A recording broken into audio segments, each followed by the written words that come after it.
From the growing possibility of running an unprecedented budget deficit in 2022 caused by rising oil prices and the accompanying receipt for fuel subsidies, to dangers posed by shortage of wheat used to make bread, spaghetti and noodles, the war between Russia and Ukraine is taking a toll on Nigeria, its national security and that of other African countries.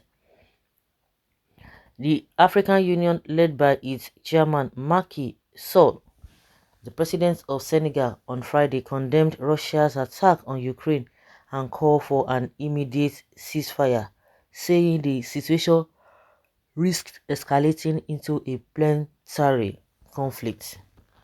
Sall and chair of the African Union Commission, Musa Faki Mahamat, in a joint statement expressed extreme concern by the invasion, urging Russia to respect international law, the territorial integrity and national sovereignty of Ukraine.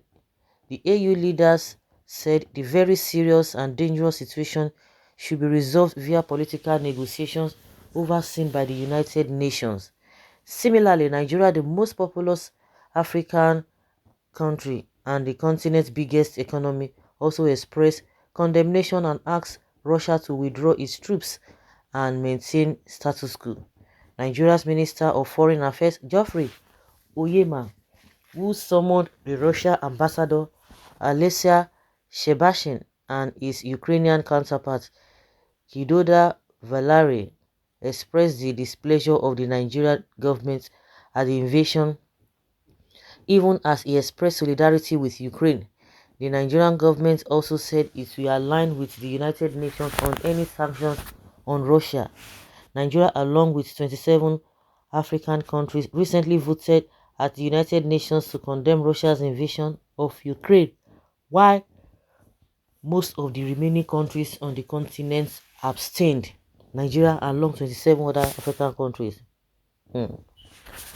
voted at the United Nations to condemn Russia's invasion. Well, it is condemnation they are talking about. What Putin is saying is that anybody who wants to intervene or anybody who wants to come and fight for Ukraine, he go collect too.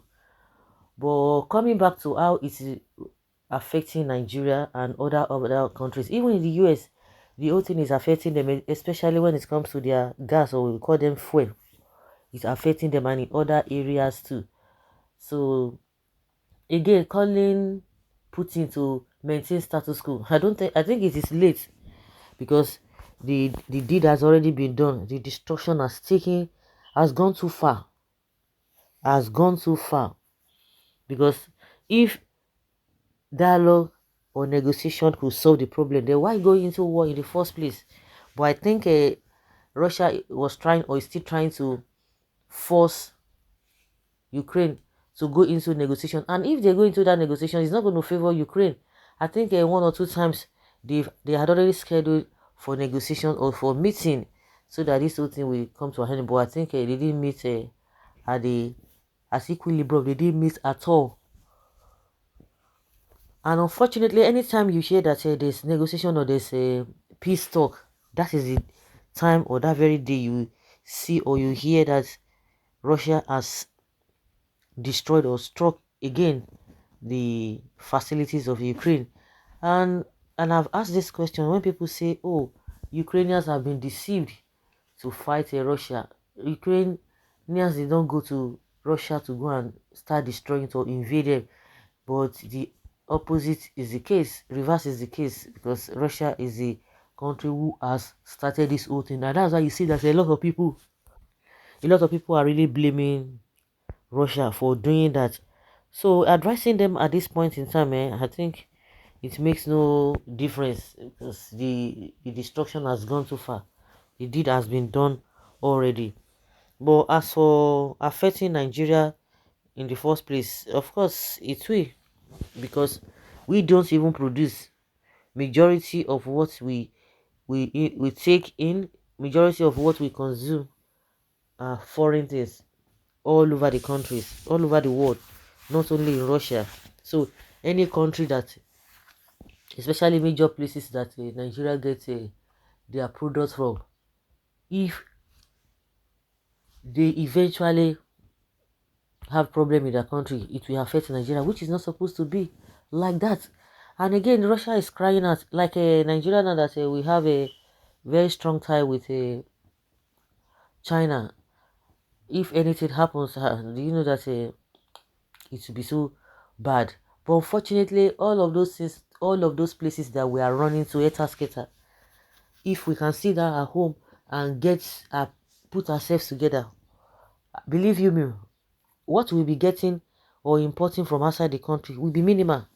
But we have a people who don't think. We have people who are just somehow, who are just wicked and greedy. That's just the way I can describe them. They will never think in that direction.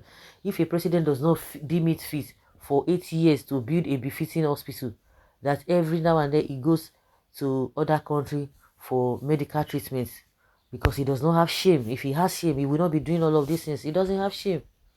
He doesn't have shame.